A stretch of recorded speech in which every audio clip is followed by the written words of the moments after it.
Hi guys, today we're seed saving tomatoes, and I'm sharing a method that I learned from my father-in-law Hal, who is an avid seed saver, and it is just the best way to save tomato seeds. So first you want to remove your seeds from your tomatoes, and don't let those tomatoes go to waste. I like to dehydrate them or put them in salsas.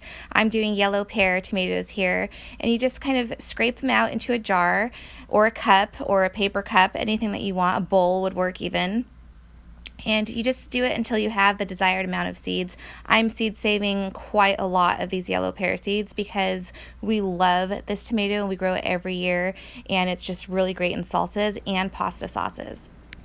So while you're making your pasta sauces and your salsas, you can go ahead and seed save at the same time, and none of your tomatoes will go to waste. And I highly recommend doing that. I love making pasta sauces and salsas, so since I'm doing that anyway, I just seed save at the same time.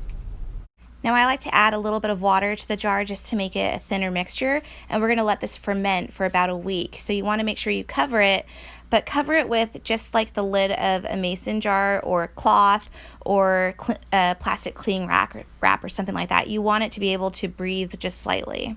So we're basically going to ferment these in order to get rid of that membrane that's around the seed. Now you'll notice at first the seeds will stay suspended in the jar, but after time they'll start to sink to the bottom and that membrane will sort of disappear. That's when you know the seeds are ready. You may also notice a SCOBY forming at the top of your liquid. That's totally fine. That's just the yeast. It's going to have a really strong yeasty smell. We're going to pour that off when the seeds are ready.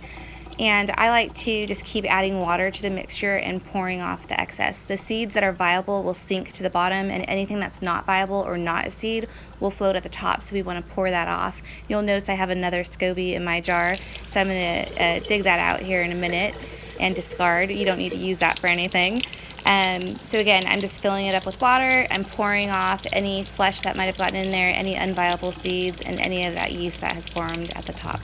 If you do see some mold in your jar, don't worry, that's totally normal. That just means that your mixture got a little extra air. It's not a big deal. You're going to end up pouring that off in the end later, and it's not going to affect the viability of your seeds. Another thing I want to mention is during the fermenting process, I go in every day and I kind of swish the jar around just so the seeds can easily fall to the bottom. Now I'm just taking some chopsticks and I'm removing that SCOBY that's in the jar still.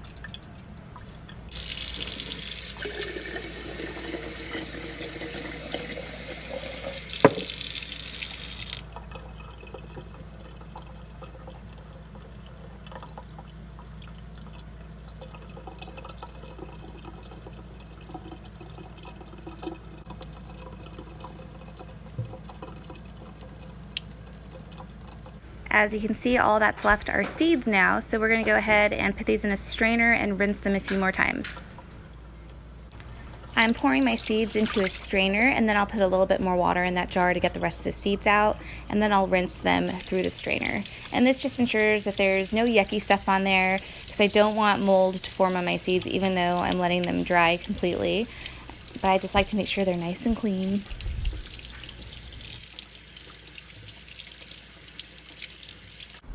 Now I'm just going to dump these out on some parchment paper, and I'm going to tap them down so I have a nice even layer. And I like to use the back of my strainer to tap them down because the seeds for some reason don't stick to the strainer.